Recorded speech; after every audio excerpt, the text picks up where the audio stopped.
ఇండియాలో పుట్టాం కాబట్టి మనలో 90% మందికి క్రికెట్ అంటే ఇంట్రెస్ట్ ఉండే ఉంటుంది. ఇంకా అందులో ఐపీఎల్ గురించి చెప్పాలంటే మనలో చాలా మందికి అదొక మినీ సైజ్ ఫెస్టివల్ లాంటిది. కొంతమందయితే దాన్ని మన పండగల్లో గూడా కలిపేసుకొని ఉంటారు. ఇంక తెలియని వాళ్ళకి చెప్పేదేంటంటే ఐపీఎల్ అంటే ఇండియన్ ప్రీమియర్ లీగ్. ఇదొక cricket tournament. Every year BCCI అనేది ఒక 3 మంత్స్ పీరియడ్ అంటే మార్చ్ 3rd వీక్ నుంచి మే 2nd week or 3rd week వరకు ఈ టోర్నమెంట్‌ని కండక్ట్ చేస్తారు.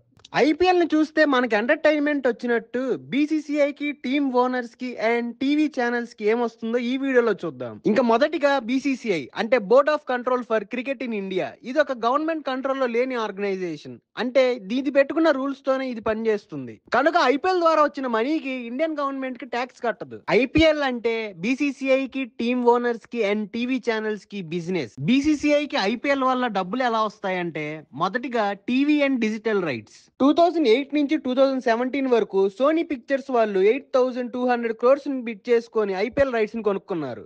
ఇంకా 2018 నుంచి 22 వరకు స్టార్ ఇండియా వాళ్ళు 16,347 క్రోర్స్ పెట్టి ఐపీఎల్ రైట్స్ ని కొనుక్కున్నారు. గమ్మత్తైన విషయం ఏంటంటే మిగిలిన కంపెనీస్ అన్ని బిడ్డింగ్ ప్రైస్ ని కలిపినా గానీ స్టార్ ఇండియా వాళ్ళని దాటలేకపోయాయి. తరువాత 5 ఇయర్స్ కి వియాకామ్ 18 వాళ్ళు బిడ్ చేసుకున్నది 48,000 క్రోర్స్. తర్వాత స్పాన్సర్షిప్ వల్ల కూడా బీసీసీఐకి మనీ వస్తుంది. అదే అండి టైటిల్ స్పాన్సర్స్ మనం అంటుంటాం కదా DLF IPL, Pepsi IPL, Vivo IPL, dream 11 IPL and Tata IPL అని అలా. ఇంకా అసోసియేట్ స్పాన్సర్స్ కి వచ్చేస్తే అది అన్ అకాడమీ, రూపే, క్రెడ్ లాంటివి. వీళ్ళ అడ్వర్టైజ్మెంట్స్ అనేవి బౌండరీ రోప్ మీద ఇంకా థర్డ్ ఎంపైర్ డెసిషన్ ఇచ్చేటప్పుడు ఆ స్క్రీన్ పైన ఉంటాయి.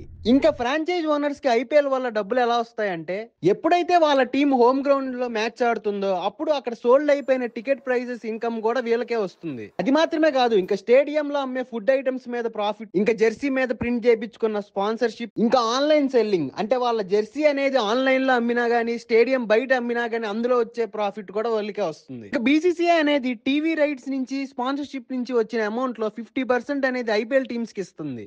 అలా వచ్చిన అమౌంట్ నుంచే winners, runners, purple cap, orange cap లాంటి అవార్డ్స్ అన్నిటికీ మనీ పక్కకు తీస్తారు. ఇంకా టీవీ ఛానల్స్ కి ఐపీఎల్ వల్ల మనీ ఎలా వస్తుందంటే ఓవర్ టు ఓవర్ మధ్యలో వచ్చే అడ్వర్టైజ్మెంట్స్ వల్ల. ఇంకా కంపెనీస్ అయితే వాళ్ళ వాళ్ళ రెప్యుటేషన్ ని బట్టి ఇంకా యాడ్ టైం ని బట్టి టీవీ ఛానల్స్ కి మనీ ఇస్తారు. మీకు ఈ వీడియో నచ్చినట్లయితే లైక్ చేయండి, కమెంట్ చేయండి, షేర్ చేయండి.